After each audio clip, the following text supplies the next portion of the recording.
What's up, guys? Welcome back to the channel, Nemo Audio Project. Today we're going to check out the Dayton CS1200 subwoofer. Now, you guys that have followed me for a while, you guys know I'm a subwoofer fanatic. The subwoofers I own personally are $9,000 a pair. I've reviewed tons and tons and tons of subwoofers, well over $1,000, $2,000, even $3,000.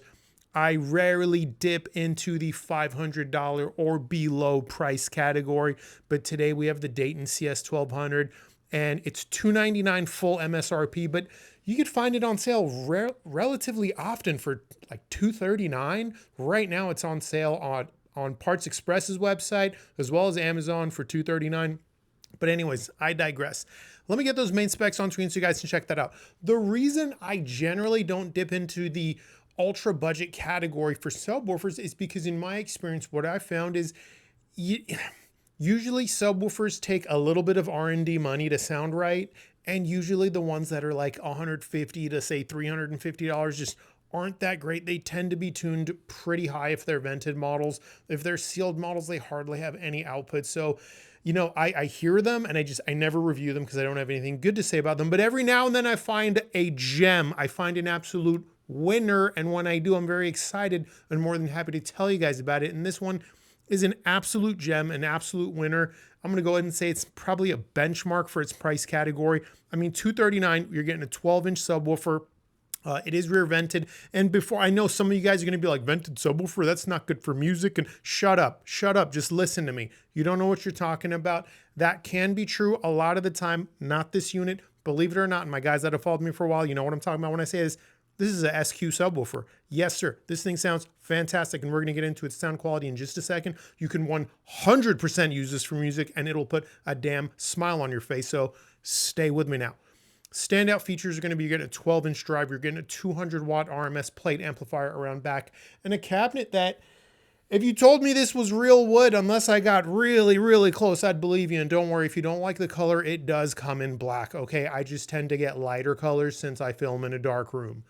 So another cool thing is if you check out the channel Forensic Audiophile, this guy does a lot of teardowns. I'll leave a link to his video of the Dayton CS1200 in the description box. He takes it apart. He even tests the amplifier. It really does put down rated power, that 200 RMS, which is super cool. I think he clocked it right around 190, but that was like a very low distortion number. Anyway, look. The real standout, in my opinion, about this subwoofer for its price category, and this is a first, this is a Nemo Audio Project first. This is the first subwoofer I've ever heard in the around $200 price category that actually gets below 30 hertz. Yep, this thing gets below 30 hertz.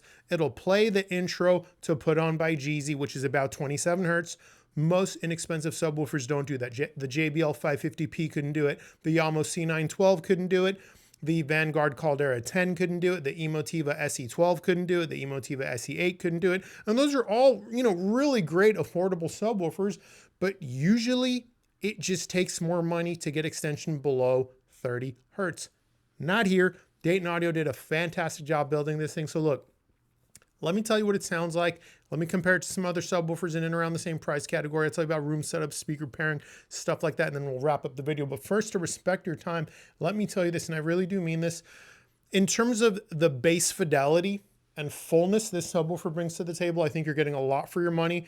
It was right at home in my sound system, which is priced much, much, much higher than this subwoofer. For example, I was using these speakers you see on either side of me. These are the Triangle Borea Bro 4s. They're about $600 for the pair. The amplifiers I was using were monoblock power amps by LAiV. The chorus models, they're about $2,000 for the pair. And those were connected to my Kinky preamp, which is about $2,100. And my streamer's about $1,000. So I use this thing in a pretty resolving sound system that's, compared to the prices of the sub, very high end. Usually a subwoofer that's like $240, $300 is not going to sound at home in a system like that. This one did. But look, I digress. What does it sound like? Why do I like it so much? Why am I gassing it up so much? So first, great start-stop behavior. We normally don't see that in affordable vented subwoofers. This thing has great start-stop behavior. It is not sloppy at all. Speaking about sloppy note-to-note distinction, if note-to-note distinction is poor, that's another thing that can make subwoofers, especially vented models, sound a little sloppy. This thing has fantastic note-to-note distinction. And when I say note-to-note distinction, what I'm talking about is the difference in sound, how obvious the difference is in sound between the different bass frequencies. Does 30 hertz sound like 30 hertz? Does 40 hertz sound like 40 hertz? If a 47 hertz note comes in, is it notably different than, say, 41 hertz? Generally speaking, really affordable and vented subwoofers that are really affordable tend to not do the best job in that region. A lot of the bass frequencies start to homogenize a little bit. Not here. And that's why I say this is an SQ subwoofer. It has fantastic note-to-note distinction. Transient response, pretty darn good too. That's another thing that if the transient response isn't good, it'll kind of smear things and kind of make notes run into each other one after another.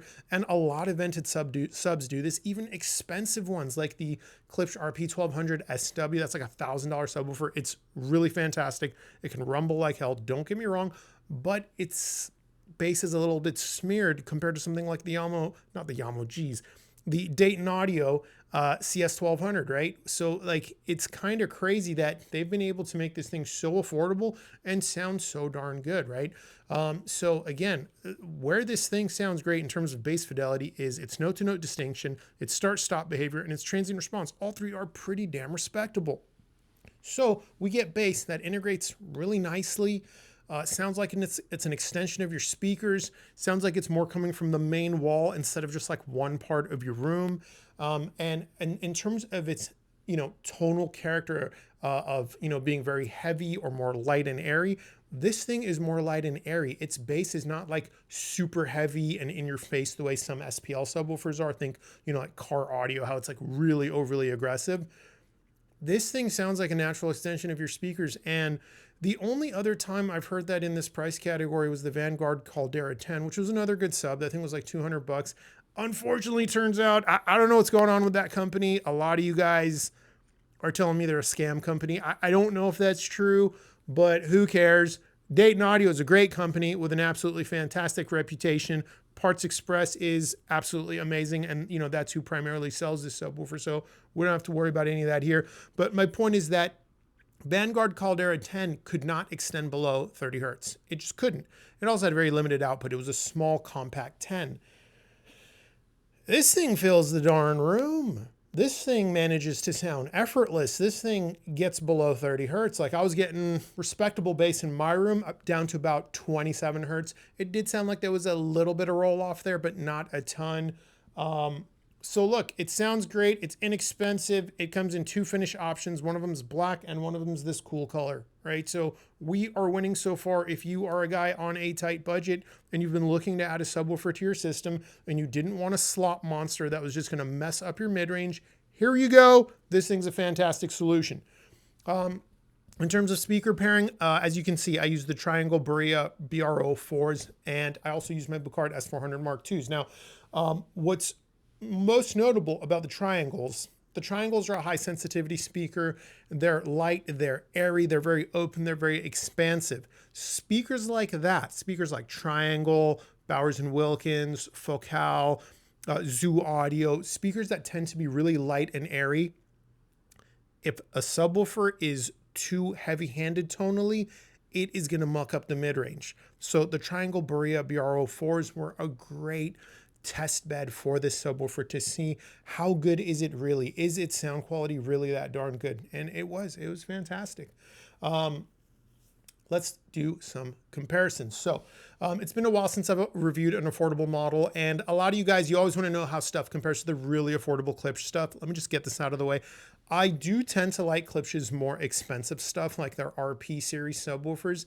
They don't have the best bass quality in terms of fidelity overall, but they can rumble like hell. If you need a good LFE subwoofer and you've got a budget of say 800, 1000, 1200, those are really awesome subwoofers.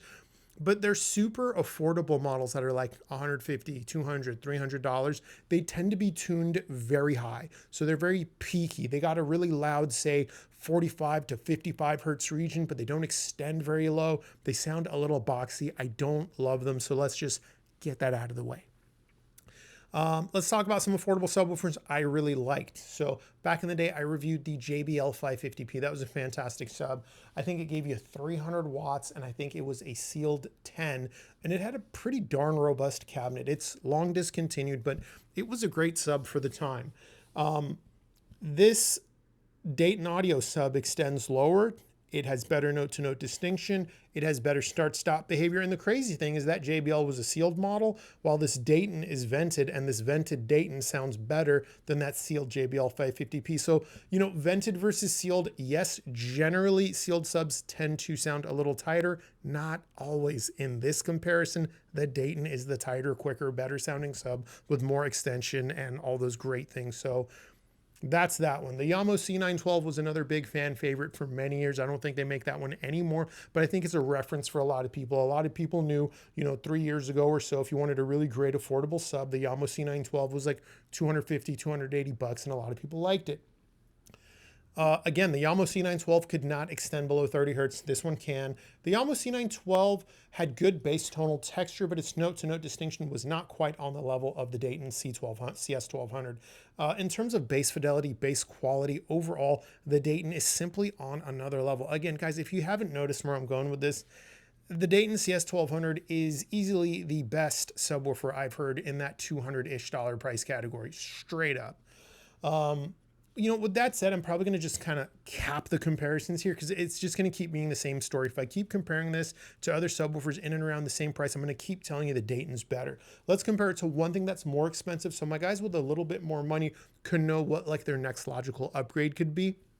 If this is maybe too affordable for you, or you have like another $100. And let's keep in mind, this is $249. So even $100 more, that's like roughly 40% more money. When we're in the ultra budget category, another $100 is a huge difference. If this was like $2,000, then yeah, $100 more for something else is not a lot of money, but $240 to $340, big difference. Let's talk about the RSL Speedwoofer 10E. That is probably the best $350 subwoofer. This is like the best $250 subwoofer. I hope that makes sense for you guys. The RSL 10E is going to extend a little bit lower. It's going to play quite a bit louder because it has quite a bit more power out of its plate amp. The RSL 10E was designed to sell for about $350, so RSL had more money to put into parts because they always plan to sell it for more. The Dayton was designed to be sold around $240. So, you know, it's not going to be using parts that the RSL is using with its, you know, 400 watt plate amp. And sorry, I think it's actually 300 watts RMS on the RSL. Anyway, I digress. If you want something that's a step up from here, it would be the RSL 10E.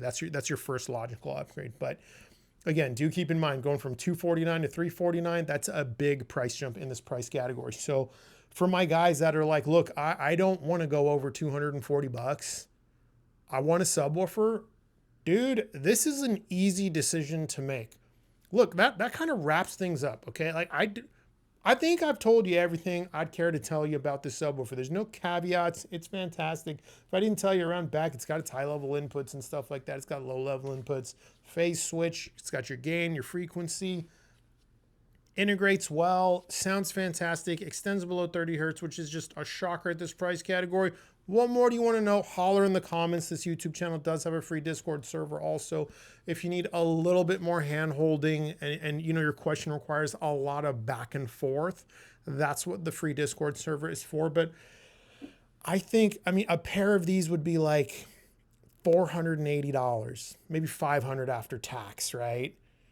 That's pretty darn good, man. That is pretty darn good. I mean, a single one at 240 is pretty darn good too. So I like seeing stuff that's affordable and really, really good. Because even though, you know, my system today sits, you know, depending on how I have it set up, anywhere from like, say, $15,000 up to about like $40,000. I didn't always, you know, have deep pockets like that to be able to have a stereo like that. You know, I was a budget shopper for, you know, up until about 32 years old. I'm 43 now. You know what I mean? But up until about 32 years old, I was not the guy that could spend $1,000 or more on a component for a stereo. I was the guy that was looking for speakers that were like $150 to $250. I was looking at subwoofers that were $150 to $300. You know, I was looking at amplifiers that were like 300 bucks. You know, one of my first systems was like a little Emotiva amp, the Mini X. It was like $219, and I had a little pair of Emotiva speakers that were like $169 on sale. And I was using this like really old Yamaha subwoofer someone gave me for free.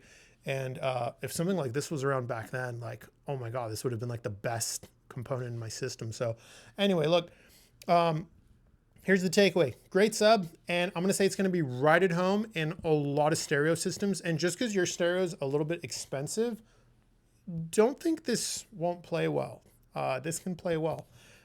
Theater, it could do theater too, of course. You know what I mean? It's not gonna play crazy, crazy, crazy loud compared to something that's gonna cost like 3 times as much. But Forensic Audiophile, the channel I told you about at the beginning, he tested its output. I think he got about 102 dB out of it, which is pretty dang respectable for the money you're spending here. So look, that's the video. That's a wrap. If you got any questions, holler. Until next time, take care.